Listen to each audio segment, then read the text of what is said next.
je ne vais pas monopoliser la parole très longtemps, hein. C'est le hasard qui fait qu'effectivement, je me retrouve à multiplier les interventions. Mais voilà, ce sujet est essentiel, hein, la question de l'accès à la paternité et des voies d'accès à celle-ci.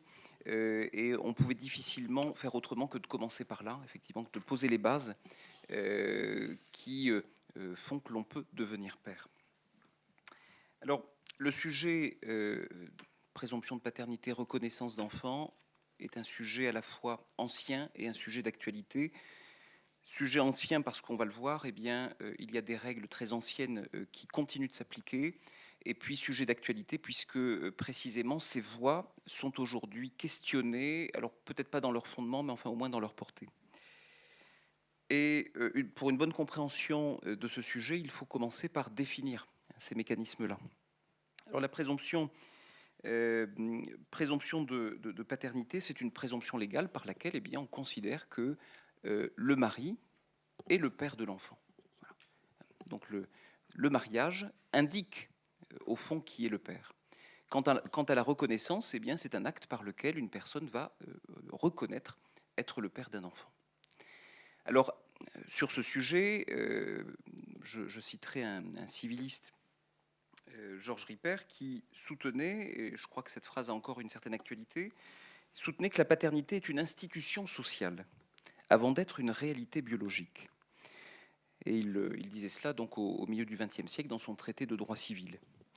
Et il défendait cette idée que la filiation n'est pas simplement un fait d'État, c'est bien un fait de droit, et que l'on cherche à instituer une existence juridique de père. Voilà. Le père légal, hein, je vous le disais, n'est pas forcément le père biologique. Alors sous l'Ancien Régime, hein, si on retrace un petit peu ici brièvement le fil de l'histoire, eh bien, sous l'Ancien Régime, dans une société qui est catholique, eh bien, il y a une différence qui est fortement marquée entre les filiations légitimes et les filiations naturelles. Le lien de filiation était posé comme fondamentalement lié au mariage. Et l'enfant légitime était celui qui était procréé en juste noces. On appliquait déjà à l'époque eh bien, la règle pater incest quem nuptiae demonstrant. Hein, le mariage est celui qu'indiquent les noces. Quant à la filiation naturelle, eh bien, elle concerne ces enfants de la nature, hein, qu'on appelle enfants naturels, qui sont nés donc hors mariage. Et pour eux, eh bien, la situation était beaucoup moins confortable, j'ai envie de dire. Ils ne jouissaient sûrement pas des faveurs du droit. Parfois, le père les reconnaissait et les traitait comme tels. Mais bien souvent, ils étaient abandonnés et ils étaient confiés effectivement à des institutions dédiées à cette cause. Et je ne parle même pas de ceux qui étaient enfants adultérins ou incestueux, pour qui la situation était plus difficile encore et qui étaient, pour ainsi dire, mis au banc de la société et qui pouvaient tout au plus réclamer des aliments. Alors le code de 1804, qui est pétri de traditions canoniques, de traditions coutumières, eh bien, le code de 1804 va reprendre dans l'ensemble ce schéma-là, avec une distinction très marquée entre les filiations légitimes et naturelles. Le mariage demeure central, et l'enfant qui est né en mariage eh bien, jouit des faveurs du droit par opposition à l'enfant naturel qui se trouve, lui, soumis à des règles plus strictes. Il y aura quelques évolutions dans les décennies qui suivent, mais bon, elles ne sont pas particulièrement marquées. Et ce système-là eh bien, a perduré jusqu'au début des années 70. Il y a eu alors une grande réforme en 1972 de la filiation qui va chercher à traiter de manière plus égale, disons, les enfants légitimes et les enfants naturels. Et cette distinction entre filiation légitime et naturelle eh bien, a disparu dans le courant des années 2000 avec une autre réforme importante de la filiation. Alors on voit effectivement comment les choses ont évolué dans le temps, mais remarquons que ces voies classiques dont je vais parler, ces voies classiques d'accès à la paternité, eh bien elles, pour le coup, ont perduré. Il est toujours question de présomption de paternité, il est toujours question de reconnaissance d'enfants. Et de cette façon-là, on comprend que la paternité ne s'établit pas par le même mécanisme selon que l'homme est marié ou ne l'est pas. Malgré tout, et même si ces mécanismes ont perduré, eh bien, ils demeurent exposés à un certain nombre de transformations sociales, scientifiques il y a d'abord un déclin du mariage qui est assez marqué. Jusqu'à une époque encore assez récente, eh bien, la plupart des enfants naissaient dans un couple marié. Ce n'est plus le cas et j'en parlerai. Déclin du mariage qui forcément affaiblit d'une certaine façon cette présomption de paternité. Il y a aussi des innovations médicales, scientifiques, ce souci depuis les années 70 de la recherche de la vérité biologique, qui, elle aussi, eh bien, parce qu'elle a été reconnue par le droit comme un moyen de contester la paternité, affaiblit la présomption de paternité, on l'évoquera. Il y a une thèse d'ailleurs en 1970 importante qui a été publiée à la LGDJ de Marie-Joseph Gebler sur la vérité biologique en droit de la filiation français, qui soutenait à l'époque, avant la réforme de 72, l'importance de mettre en exergue eh bien, cette vérité biologique. Et puis, il y a d'autres évolutions. Il y a la question de la transidentité qui impacte bien sûr fortement cette question de la paternité. Il y a le recours à l'assistance à la procréation. Bon, tous ces sujets eh bien, nous amènent à nous questionner sur la pérennité de ces dispositifs. Alors, ce que je vous propose, c'est que l'on voit dans un premier temps ces dispositifs de présomption, de reconnaissance à l'état brut, j'ai envie de dire, tels qu'ils sont, et puis ensuite qu'on mesure eh bien, les transformations dont ils sont l'objet. D'abord, les voies classiques d'accès à la paternité.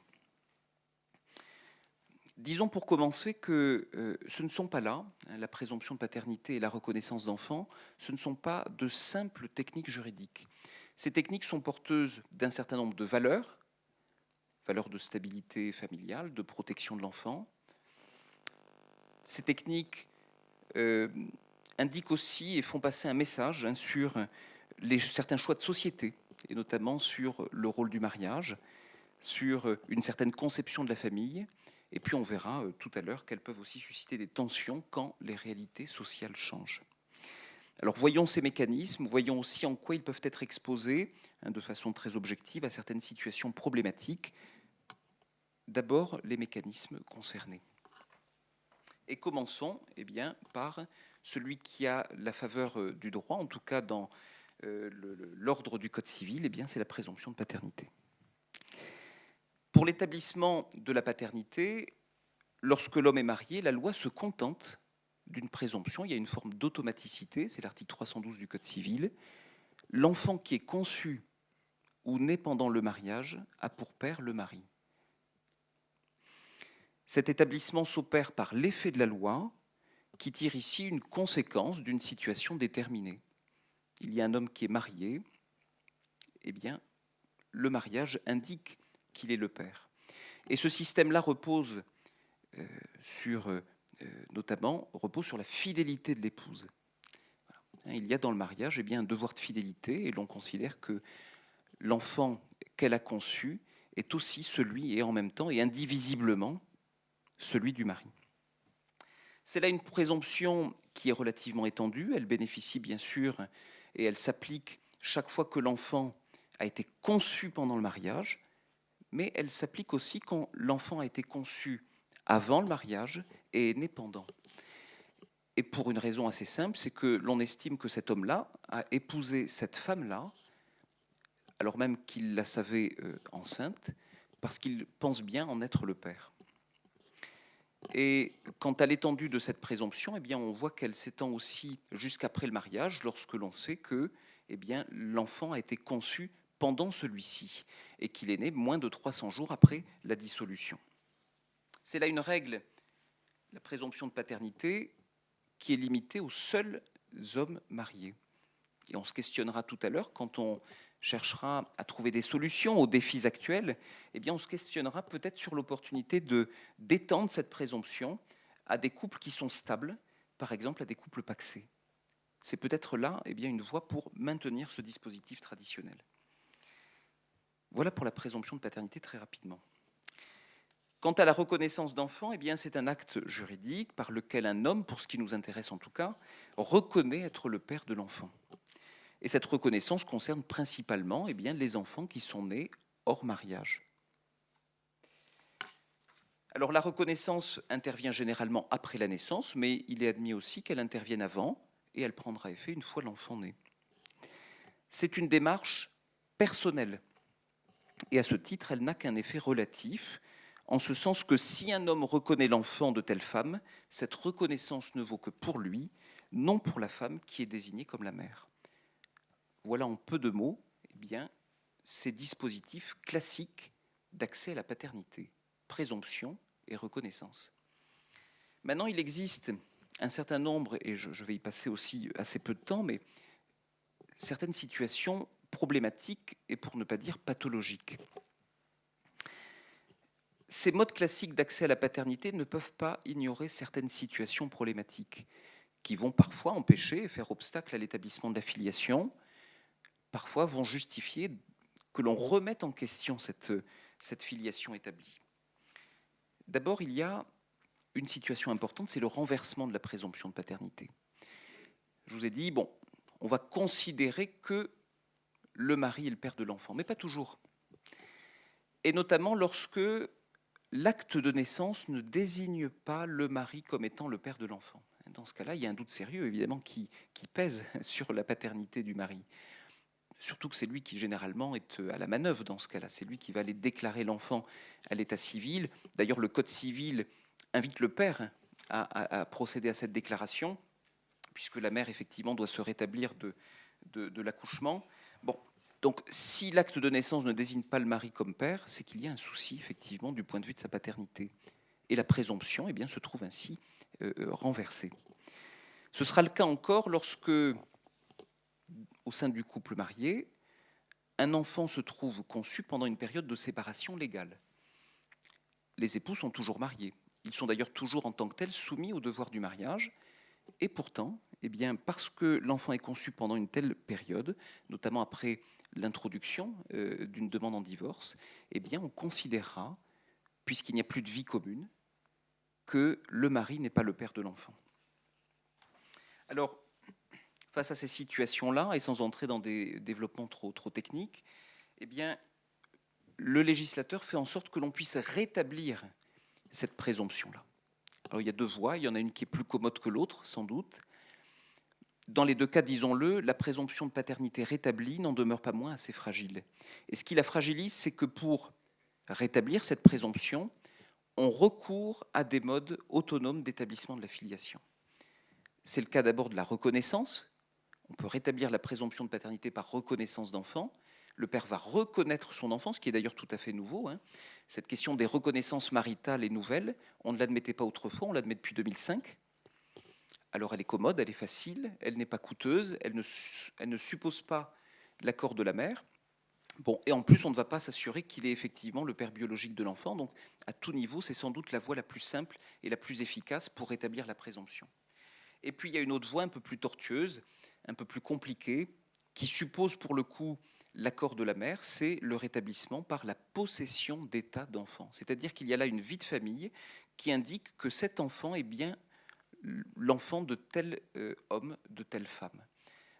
Mais la démarche est plus complexe, elle suppose bien, d'obtenir un acte de notoriété ou un jugement, elle est plus longue, elle est plus coûteuse aussi.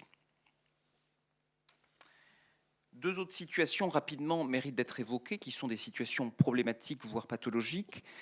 C'est d'abord l'impossible reconnaissance. L'impossible reconnaissance d'enfant, d'abord parce que peut-être qu'un père est déjà désigné, et que celui qui s'estime être père biologique se trouve ici confronté à une difficulté. Il y a un père qui est déjà désigné. Comment faire? Alors il peut toujours essayer de reconnaître l'enfant, mais cette reconnaissance sera privée d'effet. Il faudra plus habilement contester la filiation établie et ensuite établir sa propre paternité. Autre situation beaucoup plus douloureuse, c'est l'existence effectivement d'un lien de filiation incestueux. L'enfant est issu d'une situation d'inceste absolu, c'est-à-dire d'une relation entre ascendant ou descendant ou entre frères et sœurs. Et bien là, on est face à un tabou, disons-le, dans notre société. On ne doit pas permettre, dans ce cas-là, que cette situation éclate ou apparaisse au grand jour. Et donc on ne permettra le rattachement de l'enfant qu'à l'un de ses parents, et en pratique la mère. l'impossible reconnaissance ici. Enfin, il y a cette annulation de la reconnaissance mensongère. On le disait, la reconnaissance est un acte de volonté, et en raison de l'importance de ces connaissances, on doit quand même ajouter foi à la reconnaissance qui est faite. Bien souvent, celui qui reconnaît, l'homme qui reconnaît un enfant comme étant son fils, eh bien, sait qu'il est le père, et qu'il est le père biologique. Mais il est des situations où ce n'est pas toujours le cas. Cette reconnaissance, elle peut être utilisée par l'homme qui vit avec la mère sans être lui-même le père de l'enfant et qui utilise la reconnaissance afin, en quelque sorte, de l'adopter sans procéder à une démarche d'adoption. Alors, bien sûr, cette reconnaissance-là est quelque peu fragile, elle pourra être contestée, elle pourra être annulée, parce qu'aujourd'hui, eh bien, la place reconnue à la vérité biologique est beaucoup plus importante qu'elle ne l'était autrefois. Voilà ce tableau des voies classiques d'accès à la paternité que je vous ai présenté en peu de mots à l'état brut. Mais il y a des transformations actuelles, sensibles, qui font que on peut se questionner sur la pérennité de ces dispositifs. Des évolutions sociales, des évolutions technologiques et scientifiques sont à l'œuvre. Voyons, si vous voulez bien, le phénomène d'abord qui est à l'œuvre, et voyons ensuite les défis et les réponses qu'on peut y apporter. Sur le phénomène d'abord, eh bien, 2 points. D'abord, il y a une réalité sociale qui est incontestable et qui est constante, c'est le déclin du mariage. Et puis il y a aussi un autre phénomène qui est à l'œuvre, ce sont les innovations médicales et scientifiques qui questionnent ces dispositifs d'accès à la paternité. D'abord, la réalité sociale, le déclin du mariage. On sait que le paysage familial français connaît depuis plusieurs décennies des transformations qui sont profondes et qui sont durables. La famille traditionnelle avec un couple marié et des enfants n'est plus et de loin le modèle dominant. C'est la formule célèbre que je rappellerai du doyen Carbonnier qui disait à ce propos que ce modèle traditionnel n'est plus imposé, mais seulement proposé, et il ajoutait « à chacun sa famille, à chacun son droit ». Si on regarde sur le terrain des naissances, les chiffres sont parlants. Dans les années 60, 5% des enfants naissaient, et ce sont des chiffres de l'INSEE, 5% naissaient hors mariage. Ils étaient 37% en 1994, ils étaient 62% en 2021, on est retombé à 58% il y a 2 ans. Enfin, les chiffres restent quand même extrêmement importants. C'est dire que la présomption de paternité qui est historiquement fondée sur le mariage, et qui existe toujours effectivement dans nos textes, eh bien, cette présomption de paternité ne couvre plus l'ensemble des situations, et de loin. Elle ne concerne plus que des situations aujourd'hui qui sont minoritaires. Et désormais, en pratique, eh bien, c'est bien la reconnaissance qui est l'instrument central pour établir la filiation. Voilà déjà une première évolution à noter. Cette transformation du paysage familial a aussi eu des retombées d'ordre législatif. On se rend compte que, eh bien, depuis 1970, depuis les années 70, le législateur cherche à mettre à égalité les enfants, quel que soit le cadre familial dans lequel ils naissent. Que l'on naisse dans une famille, dans un couple marié, ou que l'on naisse au sein d'un couple qui ne l'est pas, l'enfant doit être traité de la même façon. Et cette évolution législative-là est intéressante puisque, en 1972, l'on a aussi et en même temps affaibli la présomption de paternité. Présomption de paternité qui était autrefois particulièrement puissante, difficile à renverser, sans doute pas irréfragable quand même, mais on a multiplié en 1972 les situations dans lesquelles il est possible de la renverser, notamment en la confrontant à la réalité biologique, ce qui n'était pas le cas auparavant. Auparavant, seul le père, seul le mari, pouvait désavouer son enfant dans certaines situations, et notamment lorsque l'enfant avait été conçu avant le mariage ou pendant une période de séparation légale. Bon. Enfin, mis à part cette situation, il n'y avait quasiment pas de moyen de renverser la présomption. Aujourd'hui, ce n'est plus vrai. Voilà. Donc, on le voit, hein, le déclin du mariage impacte fortement ces dispositifs et celui de la présomption de paternité. Quelques mots, ainsi le temps m'est encore permis, sur les innovations médicales. Alors ici, d'abord évoquons l'assistance médicale à la procréation, hein, regardons les choses effectivement de manière chronologique. L'assistance médicale à la procréation a été légalisée en 1994. Elle a eu à l'époque un effet paradoxal qui était de renforcer la présomption de paternité. Parce que dans un couple marié qui recourt à l'assistance médicale à la procréation, et elle est donc à l'époque, eh bien, l'on sait pertinemment que le mari n'est pas le père de l'enfant, notamment lorsqu'il y a recours à un tiers donneur, et pourtant, eh bien, par le jeu du consentement qu'il donne à cette technique, eh bien, son statut de père est fortement scellé, et cette paternité-là ne peut pas être contestée. Et c'est ce qui faisait dire à l'époque à Mazo et Chabas qu'un engouement cède le pas devant l'autre, celui de la recherche de la vérité devant la fascination que suscite actuellement l'utilisation d'artifices médicaux. C'est vrai que depuis les années 70, la vérité biologique est essentielle. On doit pouvoir contester la paternité pour cette raison-là. Et bien là, au contraire, alors même que l'on sait pertinemment qu'il n'est pas le père, eh bien, on va maintenir ce statut-là, cet état-là, parce que l'on a recouru à une certaine technique. Bon, donc ce qui était assez surprenant. La réforme de 2021 a eu un effet diamétralement opposé. Et c'est d'ailleurs un des motifs forts qui a fait que l'on a organisé ce colloque avec Isabelle Corpart. On s'est dit, bon, on a quand même là quelque chose d'assez extraordinaire. On a organisé un système où il n'y a plus de père. C'est la PMA sans père, comme on en parlait à l'époque. 2021. Il est possible aujourd'hui, pour des couples de femmes ou des femmes célibataires, de recourir à l'assistance médicale à la procréation. Et dans ce cas-là, l'enfant n'a légalement pas de père. Eh bien là, on voit effectivement que l'impact est diamétralement opposé. Et comme l'a dit dans l'un de ses ouvrages, l'un de nos collègues qui interviendra dans ce colloque, eh bien cet enfant-là grandira sans indication paternelle. Grand changement, effectivement. Autre situation à noter dans ces innovations médicales, c'est la question de la transidentité. Alors on le sait, la personne qui considère appartenir à un autre sexe qu'à son sexe d'origine, à son sexe d'assignation, eh bien, certes, cette personne-là peut changer aujourd'hui de sexe à l'état civil. C'est possible hein, depuis la réforme dite Justice 21 du 18 novembre 2016. On peut aujourd'hui, quand on est né homme, devenir femme. Et évidemment, pour notre sujet, ça nous intéresse fortement. Alors sans doute le législateur de l'époque a pensé à l'impact sur les filiations antérieures.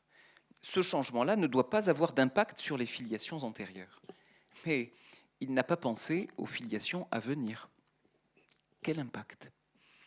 Est-ce que si je suis homme et que je deviens femme, et que je conserve, parce que c'est possible, mes attributs masculins, est-ce que je suis mère de l'enfant? Est-ce que je suis père parce que j'ai utilisé mes attributs masculins? La question est intéressante, en tout cas pour nos juristes. Elle est aussi impactante hein, du point de vue de l'enfant, parce que celui-là qui naît après le changement de sexe aura peut-être une filiation qui sera différente de ses frères et sœurs nés antérieurement au changement. Tout ça a une incidence à plusieurs égards d'ailleurs. Alors qu'en est-il dans ce cas-là? La Cour de cassation a rendu un arrêt très intéressant sur ce sujet en 2020, disant qu'à partir du moment où la personne a utilisé ses attributs masculins pour procréer l'enfant, eh bien on doit reconnaître qu'il est bien le père.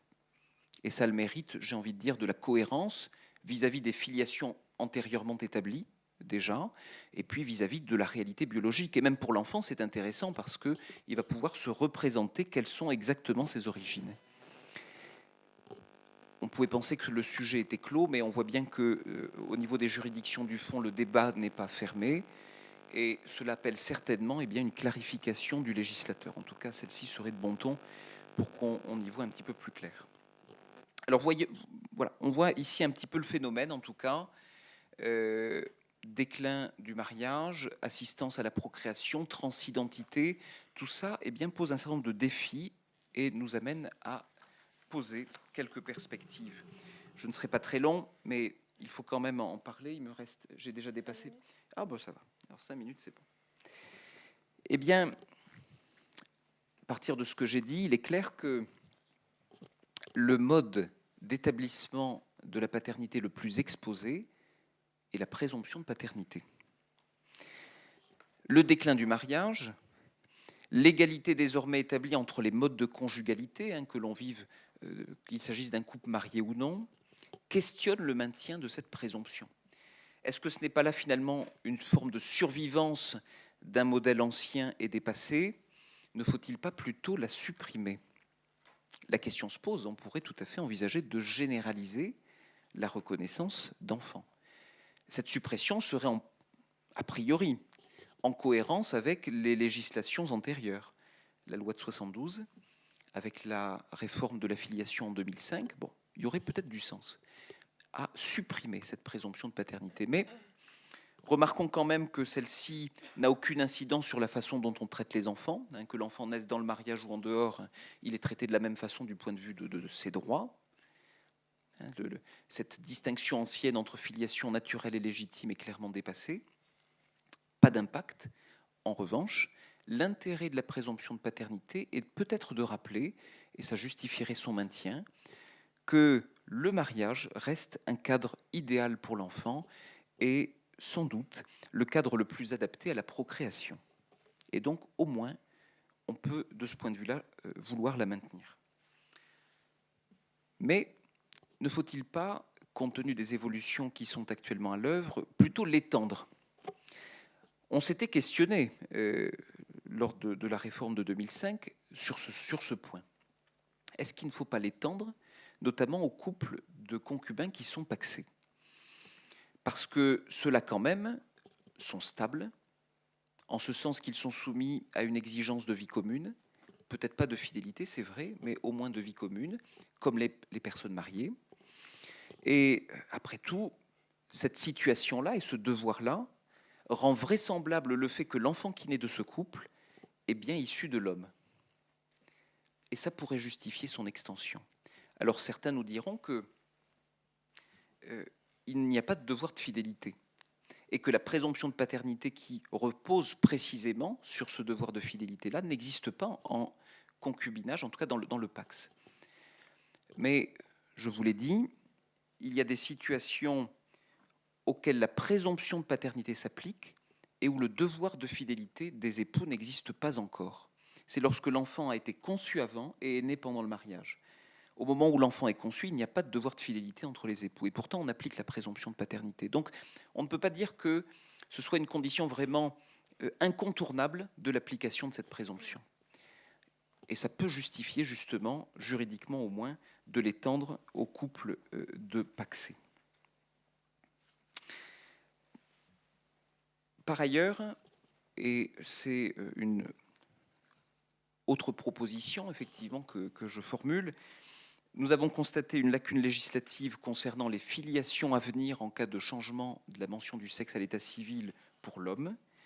Eh bien, si la loi du 18 novembre 2016 prévoit que cette modification est sans effet sur les filiations antérieures, ce n'est pas le cas pour les filiations postérieures. Et de ce point de vue-là, il serait de bon ton que le législateur clarifie cette situation dans le sens qui a été celui de la Cour de cassation, c'est-à-dire de dire que dès lors que l'homme devenu femme utilise ses attributs masculins, eh bien, il est bien le père de l'enfant, même né après ce changement. Ça mériterait, en tout cas, de sécuriser la filiation de l'enfant en l'inscrivant dans sa réalité biologique. Alors voilà, en conclusion, eh bien, la présomption de paternité et la reconnaissance ont pendant longtemps été les deux principales voies d'accès à la paternité dans le droit français de la filiation. Ces dispositifs, en particulier la présomption de paternité, on le voit, sont exposés à des réalités nouvelles et profondes. La diversité des modèles familiaux, les identités de genre, les pratiques nouvelles de procréation sont ici des défis de taille pour ces dispositifs, et notamment pour la présomption de paternité.